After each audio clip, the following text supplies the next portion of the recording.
Bonjour à tous, messieurs, dames, j'espère que vous allez bien. Nous sommes le 7 octobre 2023. Alors le 7, du coup, je fais cette review pour le 6, bien évidemment, vendredi 6. Les marchés ont tous clôturé. On a un CAC 40 qui a fini à plus 0,88%. 7060 points exactement. On a perdu quand même 1% depuis le début de la semaine. Voilà, on clôture quand même dans le vert, proche des 7100 points, parce qu'on verra sur les marchés, on est assez proche. L'Eurostox qui fait un plus 1,09, on est à 4144. Le DAX plus 1,06, 15229. Le FTSE 100, 7494, on est à plus 0,58. Le Dow Jones plus 0,87, 33 407. Nasdaq plus 1,60, 13 431. Nikkei 225, 0, moins 0,26, pardon, 30 994. Pétrole Brent, 84,43$. Le 11 d'or, 1831,66$. L'euro BSD à 1,059, plus 0,35%. Le Bitcoin qui monte aussi à plus 2% et quelques. Au palmarès du SRD, Société LDC, plus 5,70, Dassault Systèmes, plus 3,08, Air France KLM, plus 2,85. Au niveau des plus fortes chutes, on a Eutelstat.com, moins 4,51, Clarion, moins 5,07 et Casino Richard qui finit à moins 6,11. Alors, messieurs, dames, que s'est-il passé aujourd'hui? Eh bien, écoutez, malgré un emploi américain qui a été assez compliqué, on va dire, puisqu'effectivement, on a eu un recrue assez important au niveau de l'emploi. Et bien, mine de rien, on a des marchés qui ont su faire la part des choses et qui ont bien remonté, assez incroyable, assez fou par rapport à ce qu'on a eu vraiment durant cette semaine. Parce que je vous rappelle qu'on aurait eu Enfin, normalement, aujourd'hui, vraiment, il fallait... Enfin, c'était pratiquement incroyable, quoi. On a, avec les données qu'on a, d'avoir du full vert, c'est vraiment... Enfin, incroyable. Alors, je pense qu'ils ont aussi vu que, forcément, il y avait... le taux horaire moyen n'avait pas aussi énormément augmenté sur ce mois-ci, plus 0,02%, je crois, plus 0,2%.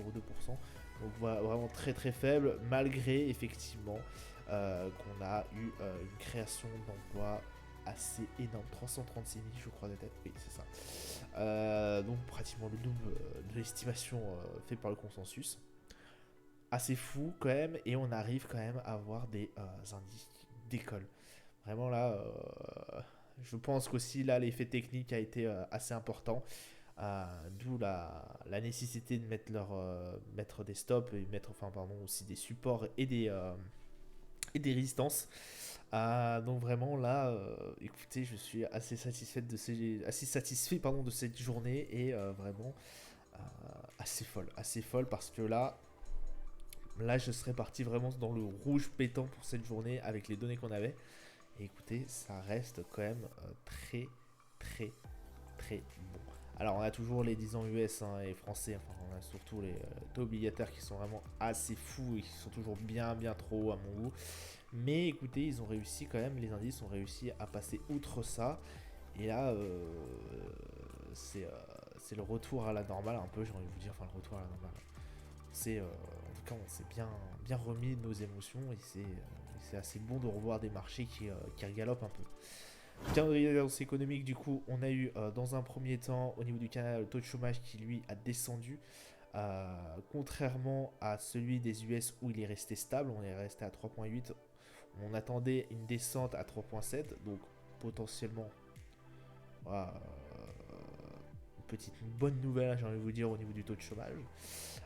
Paiement non agricole, on a eu, comme je vous avais dit, un 336 000, oui, 336 000 emplois créés dans le secteur non agricole, pratiquement le double de ce qu'on avait prévu, et bien en au-dessus de la valeur précédente, donc c'est énorme cette donnée-là.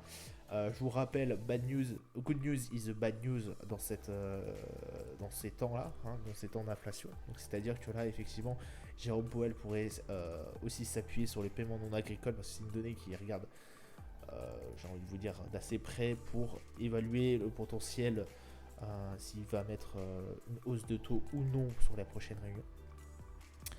Là, il peut fortement s'appuyer là-dessus parce qu'effectivement, le paiement non agricole, c'est quelque chose qui est assez intéressant. Enfin, c'est surtout, en fait, on dit paiement non agricole, mais c'est surtout, enfin, c'est la création d'emplois qui est non agricole. Alors, je sais plus du tout en détail ce que ça comprend, mais c'est assez large, comme je crois qu'il y a l'hôtellerie, la restauration, forcément, tout ce qui est secteur industriel. Il y a pas mal de choses qui rentrent dans le paiement non agricole, donc c'est vraiment la création d'emplois au niveau de ces secteurs. Donc il y a vraiment une assez, un assez large panel de secteurs et ça nous donne vraiment un indicateur sur voilà, est-ce que l'économie se porte assez bien ou non. Forcément, s'il y a de la création d'emplois, forcément ça donne souvent des personnes du coup, qui sont salariées, etc., etc. Donc c'est bénéfique pour l'économie parce que ces salariés vont dépenser. Voilà, c'est un cercle, c'est le cercle économique quoi. C'est pour ça que c'est assez de regarder de près parce qu'effectivement, si l'économie tourne assez bien, et justement, Jérôme Powell peut s'appuyer dessus pour dire bah écoutez, vu que l'économie apparaît encore bien structurée, bien forte, et ben je peux encore appliquer un 25 points de base par exemple sur la prochaine hausse de taux. Et du coup, bah voilà, ça va un peu ralentir l'économie, mais sans non plus la dégrader. Sauf que là, ça fait je sais pas combien de temps qu'il appuie sur la manivelle. Euh, mais il est vrai qu'il y a toujours cette inflation qui est assez conséquente, on va dire. Voilà, il n'y aura pas grand chose à dire sur cette semaine, sur ce week-end, et puis lundi c'est assez calme comme d'habitude sur les marchés. On va aller tout de suite se diriger vers nos magnifiques graphiques. Et écoutez, c'est assez fou, c'est assez fou. On a rejoint les 7100 points. Je vous avais dit aussi, alors attention, je mets entre grosses guillemets que les 7000 points, en tout cas si les 7100 lâchés, les 7000 points pourraient très très vite nous ralentir, qu'on avait quand même une grosse résistance aux 7000 points. Après, j'ai envie de vous dire, pour de là essayer de reprendre, d'essayer de jouer ce rebond, vous avez dit de placer une petite pièce. Voilà, les 7100 sont atteints. Si vous êtes joueur, vous pouvez aller chercher les 7002. Mais après, voilà, ne forcez pas le trend non plus. Là, on a un RSI qui redevient assez bon. Ça m'étonnerait pas que dans les prochaines semaines, ça remonte un peu encore. Voire même aller rechercher les 7400. Mais en tout cas, voilà, on peut aussi très très vite redescendre. Puisque là, on est vraiment sur des belles baisses quand même. Et pour se casser ce mouvement, j'ai envie de vous dire, qui commence à me faire de plus en plus peur, ce mouvement baissier qui commence à s'installer, il faudrait vraiment rejoindre les 7003 ou 7004, enfin les 7002 pardon, voilà les 7003, ce qui pourrait être intéressant, mais sinon vraiment on est sur un move, on va dire assez baissier, et le LVCD l'a remarqué aussi. On a eu pas mal d'échanges quand même aujourd'hui sur cette journée, donc voilà, on a quand même réussi à avoir un beau full vert pratiquement, on est pratiquement en 7100 sur une journée entière. Le DAX c'est pareil, il a réussi à rebondir un peu sur les alentours des 15 000. Bon, c'était pas gagné non plus, vous me direz en début de journée. Milieu journée, pardon. C'est pratiquement une full bougie vert, pardon. On est à 41 au niveau du RSI. Bon, écoutez, ça va un peu mieux. Le DAX, on peut essayer d'aller chercher les 15 006, qui pourrait être intéressant si vous voulez placer une petite pièce. 15 006, c'est potentiellement jouable. Si vous prenez cette position aujourd'hui ou voilà demain, enfin lundi plutôt, parce qu'aujourd'hui c'est fermé en fait, les marchés, vous pouvez pas prendre de position normalement. Ouais, vous prenez ici et puis vous jouez la 15 610 et vous mettez un stop aux alentours des 14 921. Si ça dégauge, si ça repart en dessous. Puisque là on est vraiment sur un mouvement assez baissier. Je suis en train d'un peu m'enjailler parce que là voilà, les supports machin ont fait on nous ont permis de rebondir un peu dessus. Après, cela ne veut absolument rien dire. On peut très très vite redescendre très vite. Enfin, on peut très très vite recasser ce niveau des 15 004 par exemple, ce support des 15 004 et puis repartir à la baisse. Donc, dans ce cas-là, vous serez en train de perdre. Pareil sur le Brent. Alors le Brent, là, franchement, ouais, rien du tout là-dessus. On a un RSI à 32.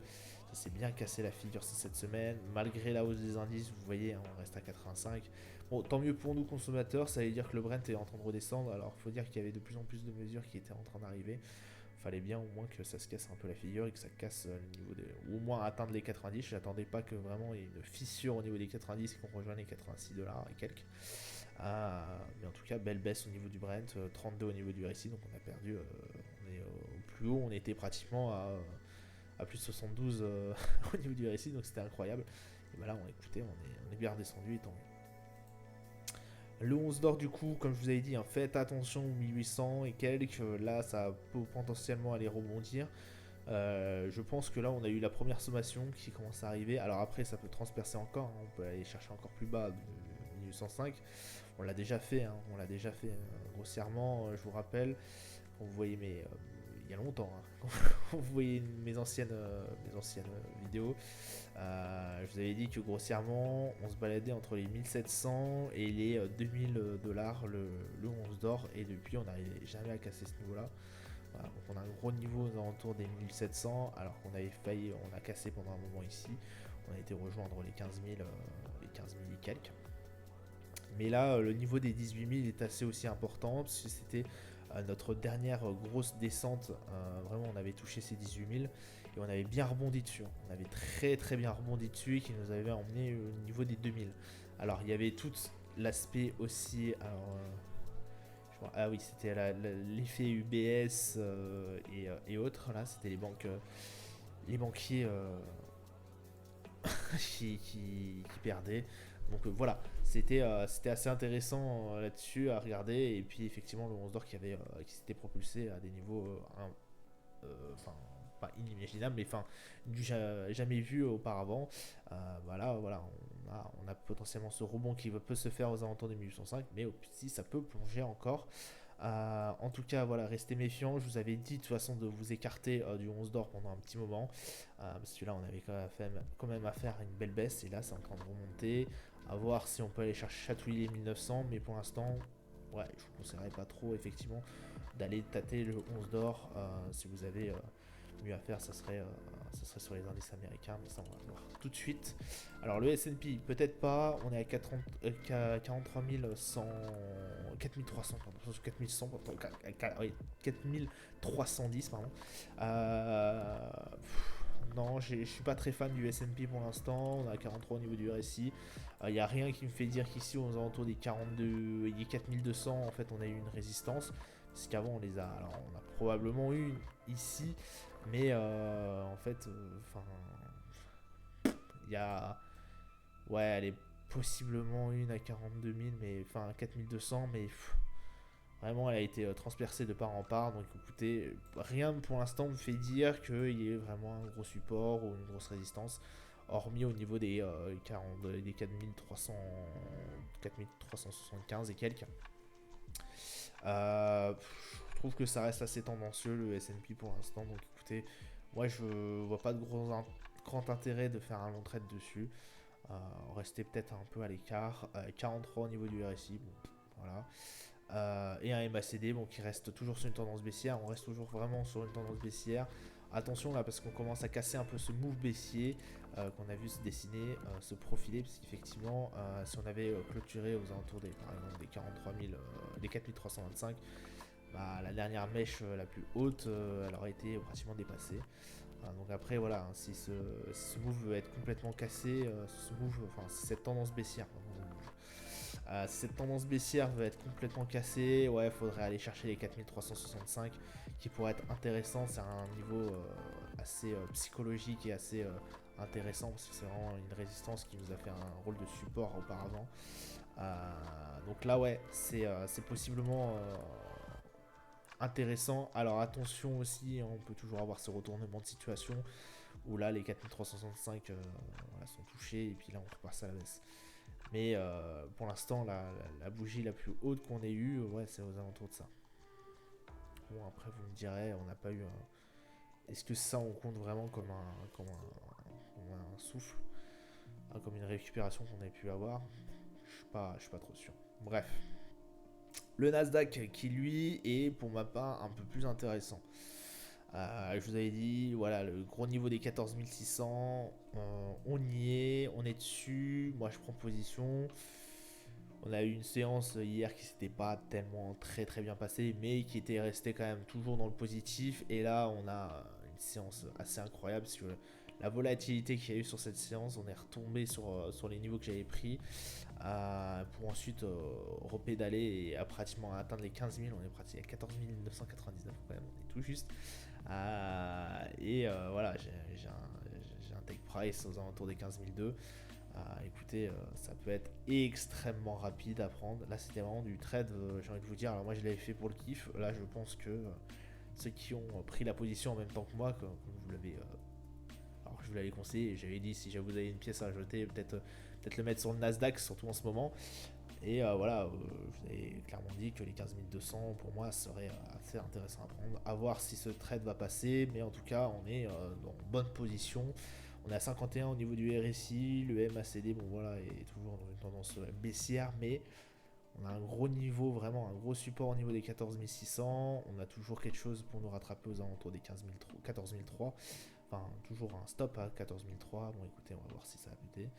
Mais j'espère vraiment que là, on va partir sur une autre séance haussière et qui va nous permettre de se dégager des 15 200 et de remporter au moins un beau trade, ce qui pourrait être pas mal pour ce mois-ci, en ce début de mois, et ce qui pourrait être intéressant par la suite.